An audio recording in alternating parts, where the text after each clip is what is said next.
बिस्मिल्लाहिर्रहमानिर्रहीम अस्सलाम वालेकुम दोस्तों, तुहानू अज गल सुनाने VIP ते गल सुन के तुहानू मज़ा जरूर आएगा। दोस्तों ब्लॉग बनाया करांगे, तुहानू इलाके की खुशहाली दिखाया करांगे, तुहानू मज़ा आएगा। अज तुहानू गल सुनाने ते गल पूरी जरूर सुनियो, जे मज़ा ना आवे ते पैसे वापस। तुहाडी मेहरबानी। बाबा कोई बादशाह सी, उन्हें ऐलान करा दिता भी जेड़ा ना नहीं उहदा मैनू शर्त च हराएगा ना, मैं उन्होंने धी का रिश्ता देंगा। अगर शर्त च ना हरा सकिया तो मैं उसकी धौन कलम कर देंगा। दुनिया ने आख्या लै भाई केड़ी शर्त हो सकती है। उन्हें जेड़ा भी मैनू हरा जाएगा गल्लां दे विच, उन्होंने मैं अपनी धी का रिश्ता देंगा। बड़े आए बंदे गल्लां सुनाउण वन सवनियां, बादशाह अंगूरा दई जावे, बादशाह कितों हरे उसकी धौन कलम करके तहखाने च सुट देन। उन्हें लै भी ये तो कम खराब आ। कोई अजाली जिहा सी बकरियां चारन दिया होवे, कोई बंदा लागों दी लंघिया, उन्हें तेनू पता बादशाह ने ऐलान कराया जड़ा मैनू शर्त आ जाएगा मैं उन्होंने धी का रिश्ता देंगा ते अद्धी सल्तनत भी देंगा, ते जे ना मैनू हराया तो मैं सिर कलम कर देंगा। उन्हें लै बई, उन्हें बकरियां आने ने भी अगे भी केड़ी जिंदगी कट्टन दे, चल चलते हैं, जां ते मर जाएंगे ते जां तर जाएंगे। हाँ वो आ गया जी बादशाह को। हाँ उन्हें अपना है वेखी जो, वो आ गया बादशाह सलामत कोल आन के, ते बादशाह ने हाँ बई सुना कोई गल।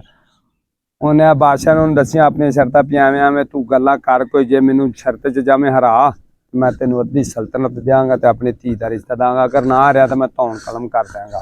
मंजूर है? बंदे ने करनिया है, अजाली ने। उन्हें यार ठीक है जी, उन्हें भाई गल शुरू कर दी। उन्हें आप बादशाह सलामत एक करा मेरे ना चाचे ने बटेरा फड़िया। वो बटेरा फड़ के लै आंदा ते भाई असां सारे घर दे कट्ठे हो गए बटेरा वेखण लई। ते मेरे चाचे ने ना बटेरा फड़िया सी घुट के, ते ओहदे को ऐ मुठ थोड़ी जी ढिली हो गई, मुठ ढिली हो गई ते बटेरा करदा फुर, ते बादशाह दा फिर वो जाली करे फुर, वो आखे बादशाह फिर, वो आखे फुर, वो आखे फिर, वो आखे फुर।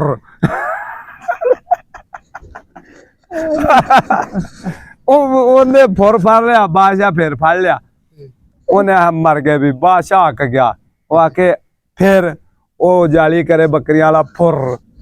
चाचे मेरे बटेरा लिया, वो को मुठ ढिली हुई, बटेरा करदा फुर, बादशाह के फिर, वो आके फुर। बादशाह सलामत हक गया, वो बादशाह शर्त हार गया।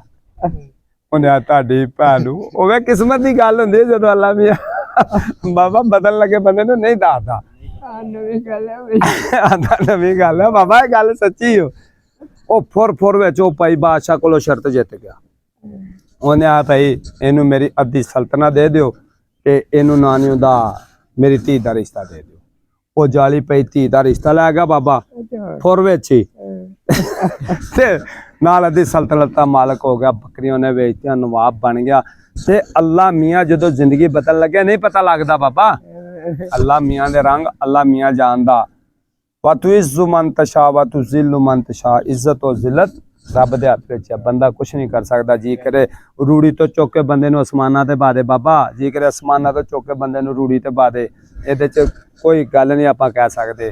ते दोस्तों ये गल सच्ची जो, अगर साडी वीडियो चंगी लगे तो लाइक कमेंट शेयर जरूर करना, ते वीडियो वेख्यो पूरी जरूर, वीडियो चंगी जो। बहुत शुक्रिया। पाकिस्तान जिंदाबाद।